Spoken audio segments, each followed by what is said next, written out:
핫삼, 고민정 의원, 허경영 후보, 그리고 송원석 의원.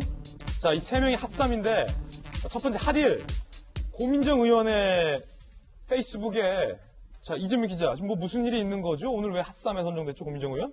예, 고민정 의원의 페이스북에 많은 사람 댓글 달아서 고민정, 지금 보시는 것처럼 오세훈 시장님 당선에 크게 기여해주신 민주당 엑스맨 고민정 의원님 정말 감사드리고 수고하셨다. 그동안 호소하시느라 힘드셨을 텐데 쭉 쉬세요. 같은 지금 이제 유의 오세훈 시장 당선의 1등 공신이 고민정 의원이다. 이런 유의 댓글이 굉장히 많이 달렸고 또 거기에 대해서 많은 사람들이 호응을 했다. 이런 것들이 지금 뉴스가 되고 있습니다. 예. 아마도 이제 고민정 의원이 피해 호소인 3인방이라고 불렸었죠. 박영선 캠프에 참여했던 3명의 의원이 남인순, 진선미, 고민정 의원 등이 사실은 이 보궐선거의 원인이 됐던 박원순 전 시장의 성희롱 사건 당시에 피해 호소인 발언을 통해서 오히려 2차 가해를 했다. 이런 논란이 있었고 결국은 박영순 캠프에 물러났는데 그 뒤에 이제 아마도 이제 고민정 의원이 쪽잠을 자는 사진들 그리고 눈물 흘리는데 시민으로부터 위로받는 사진들 이런 걸 올리면서 또 감성 호소를 하고 있는 거냐 이제 이런 지적을 받았었죠. 그러다 보니까 아마도 그런 거에 대해서 많은 이제 어떤 보수나 중도층에 있는 지지자들이 약간 이제 고민정 의원을 조롱하는 듯한 그런 글을 올렸습니다. 근데 아마도 그거보다 더 중요했던 건 이거 같습니다. 고민정 의원이 조금 전에 저희가 아까도 말씀드렸지만 광진에서 오세훈 후보를 이긴 다음에 나한테도 지고도 여전히 환상 속에 빠져 있다. 이런 식의 이제 글들을 올렸고 그러다 보니까 이제 그것이 굉장히 정치권에 논란이 됐었는데 당시에 오세훈 후보가 고민정 후보에게 지난해 총선에서 2.6%포인트 차이를 줬었습니다.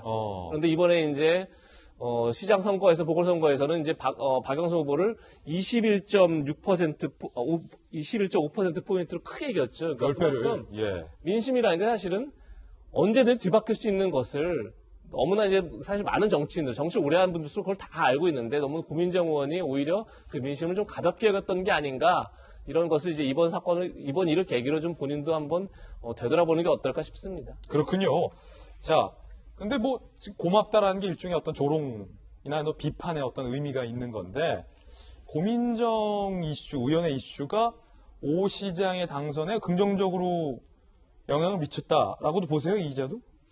고민정 의원 개인에 대한 페이스북 글들이 크게 영향을 미쳤다 보이지는 않죠. 이게 제가 여러 차례 말씀드렸지만 이런 선거 자체가 어떤 인물의 싸움이 아니라 기본적으로 정당, 그다음에 정권에 대한 평가의 선거였기 때문에 개인 의원들의 하나하나의 행동 자체가 표심에 큰 영향을 미쳤다고 보이지는 않지만 저는 기본적으로 이번 선거를 민주당에서 만약에 정당 투표 그리고 이것이 문재인 정부 4년에 대한 평가였다고 보면 훨씬 더 반성과 성찰의 분위기 속에 선거를 치렀어야 되는데 그렇지 않은 모습들을 여러 차례 본 거죠. 그중에 한 명들이 고민정 의원도 포함되어 있지 않으려는 생각이 들고 그런 것들이 이제 알게 모르게 영향을 미치지 않았을까 싶습니다. 자, 그런가 하면 피해 호소인 중 한 명인 남인순 의원은 SNS에 이런 글을 썼습니다.